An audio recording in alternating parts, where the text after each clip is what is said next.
J'ai attendu quelques jours avant de me prononcer sur le drame que nous avons vécu et connu samedi dernier.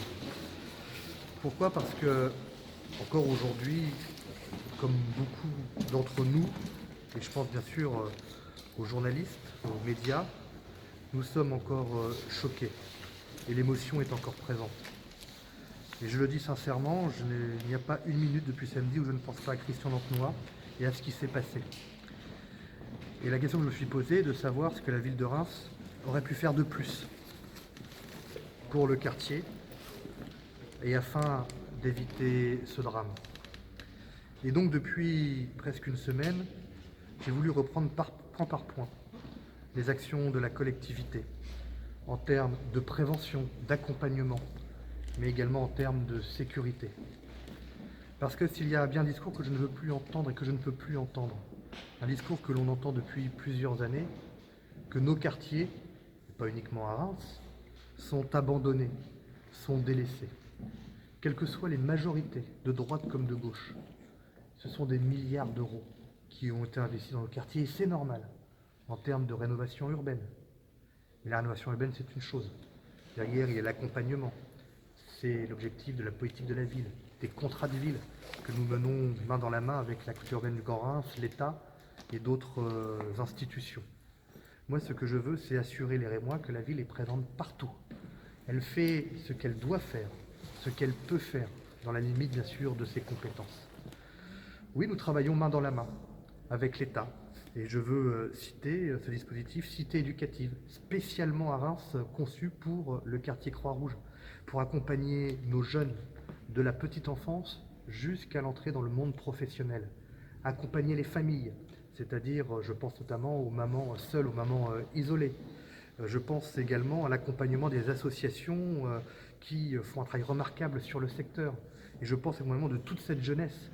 Et là, les maisons de quartier ont un rôle à jouer ô combien important. Mais il y a cette question de sécurité. La première de nos libertés, c'est de vivre pleinement sa vie du quotidien en toute sécurité. Et que la ville de Reims assume bien sûr ses responsabilités. Qu'est-ce que je n'ai pas entendu lorsque j'avais décidé de doubler les effectifs de la police municipale? Quand j'ai décidé, après une réflexion de 2 mois, d'armer la police municipale, lorsque j'ai décidé d'installer de la vidéoprotection à Reims, nous allons continuer. Mais ce que je souhaite, c'est que nous puissions, de façon plus fluide et de façon plus coordonnée, travailler avec la police nationale. Parce que nous sommes en ZSP, en zone de sécurité prioritaire. C'est-à-dire que c'est l'État qui a la main sur la sécurité, qui est une mission régalienne d'ailleurs de l'État. Et moi je tends la main à l'État. Travaillons ensemble, renforçons notre coopération, notre coordination pour mieux répondre aux attentes des habitants et pour mieux sécuriser l'ensemble du secteur, c'est-à-dire même l'ensemble de la ville. Et aujourd'hui, force est de constater que nous ne sommes pas autosuffisants en matière de sécurité.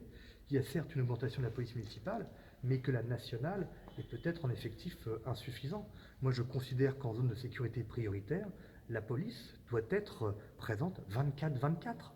Moi, je propose, en tout cas, à ce qu'il y ait encore une fois un commissariat mixte, police nationale, police municipale, mais également dans les compétences qui sont celles de la ville.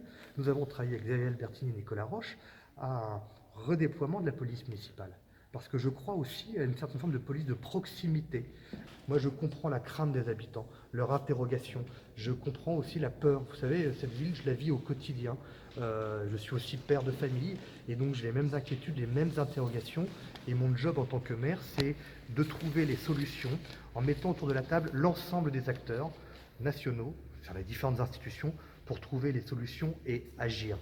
Depuis trop longtemps, on a peut-être été trop naïf sur ce qui pouvait se passer dans nos quartiers, et pas spécifiquement qu'à Reims.